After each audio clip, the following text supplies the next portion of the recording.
Ce n'est un secret pour personne. Le monde entier est en guerre contre la Covid-19.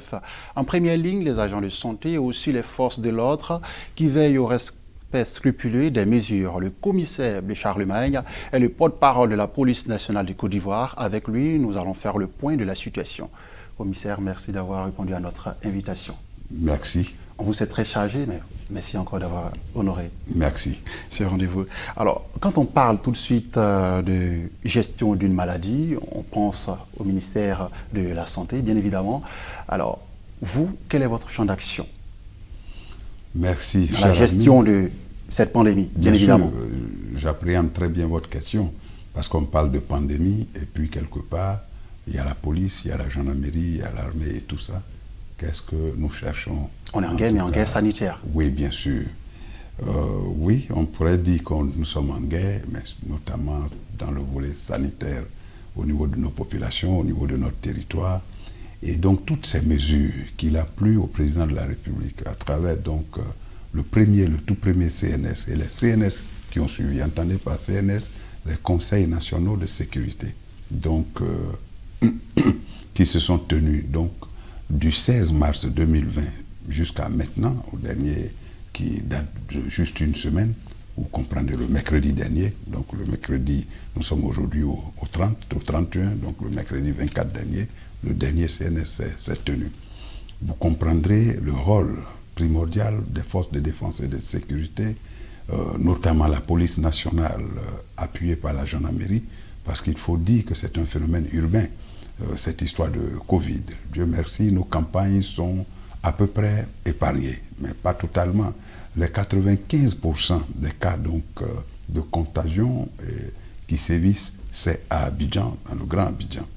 Donc vous comprenez donc que la police, pour faire respecter les mesures prises dans le cadre de l'observation stricte des mesures obstacles et des principes à observer pour que cette maladie puisse être, j'allais dire, éradiquée assez rapidement, revient à la police. Toutes ces mesures-là, leur observation et leur respect revient à la police. Donc la police et la gendarmerie en première ligne ont fait ce qu'elles peuvent, jusqu'ici continuent de le faire, pour que, par exemple, quand ça a commencé par des mesures privatives de liberté, notamment les décisions d'astreinte individuelles, qui sont par exemple d'empêcher qu'à partir de 20 heures, le couvre-feu soit respecté, d'empêcher que des gens ne violent cela, d'empêcher que lorsqu'on dit dans un endroit qui doit rester fermé, cet endroit puisse être ouvert. Quand on dit par exemple que les maquis, les salles de spectacle, les cinémas, les restaurants, les hôtels doivent être fermés, il faut bien que la police, la gendarmerie et plus loin les forces armées puissent veiller à cela, au respect de cela. D'où notre présence aux côtés de nos forces sanitaires nationales. Si nous ne sommes pas là avec j'allais dire le bâton, mais j'avoue que ça allait être compliqué aux premières heures de cette pandémie. Alors, quelle est la situation actuelle? Mais la situation actuelle, je l'ai dit récemment à Radio Côte d'Ivoire, qui nous accordait à l'occasion donc d'un des points presse du CICG, je l'ai dit, elle est mi-figue, mi-raisin. Oui, nous avions, j'allais dire insidieusement, réussi à contenir cette pandémie quand, dans le mois de juin, par exemple, nous étions à 400 à 500 cas, avec plus de 40% donc, de cas positifs dans les prélèvements que nous avions faits à l'époque. C'était là le paroxysme, donc le pic donc, de la contamination. Et vers août, septembre, on a amorcé une chute vraiment salutaire donc, des cas de contamination. C'est ce qui a amené, ce qui a fondé donc, la décision du président de la République à travers un des conseils nationaux de sécurité à lever, j'allais dire partiellement, mais de façon substantielle, les mesures obstacles, les mesures de restriction, les questions, donc, j'allais dire, de couvre-feu. etc., etc. Justement, transition facile pour moi. Alors, comment arrivez-vous à faire respecter les gestes barrières édictés par le gouvernement? Mais c'est aussi simple que cela.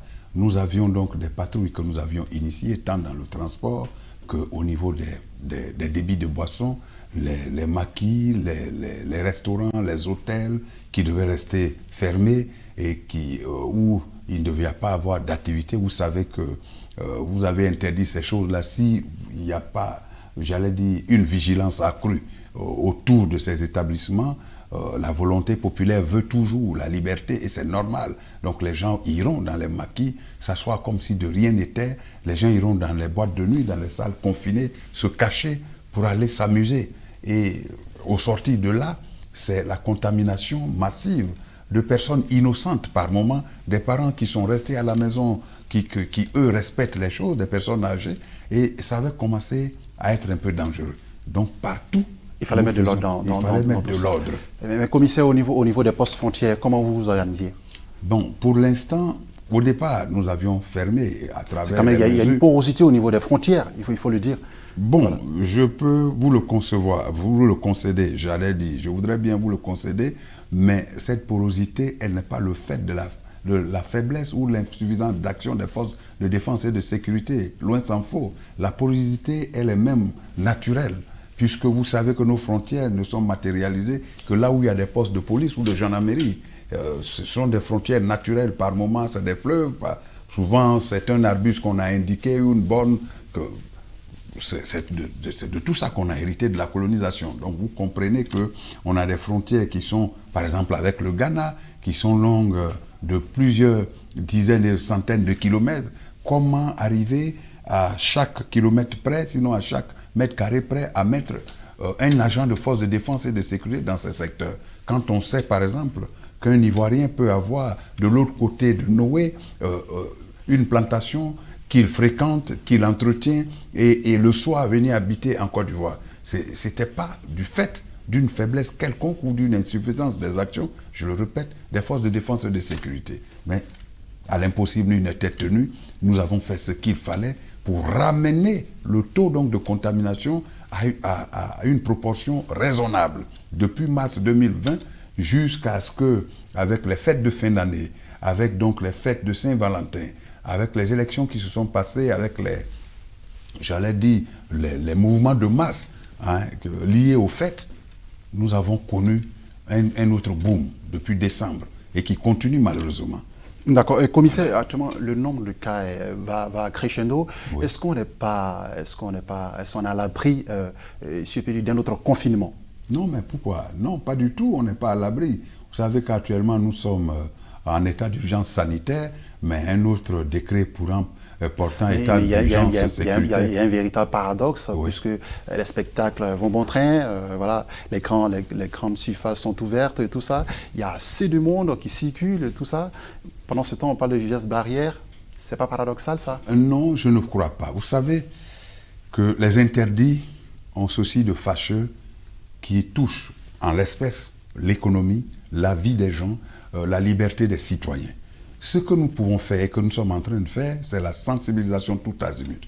Parce que ce soit vous-même, nous-mêmes sur le plateau, que ce soit le citoyen lambda qui nous suit, la réalité aujourd'hui, c'est qu'il faut vivre pour appartenir à une nation. Donc, c'est un cas de conscience individuelle avant qu'il ne soit collectif. Et donc, pour nous, aujourd'hui, il faut faire en sorte que l'Ivoirien ou l'habitant de notre pays, la Côte d'Ivoire, puisse comprendre que sa santé passe par le respect des mesures barrières et que l'inconscience ou un élan d'incivisme pourrait emporter, j'allais dire, la contamination d'innocentes personnes avec qui il pourrait avoir contact. Et ça, c'est plus loin c'est puni. C'est puni. Et ce n'est pas des actes, des gestes, des actions qui restent impunis. La loi, notre code pénal, prévoit cela.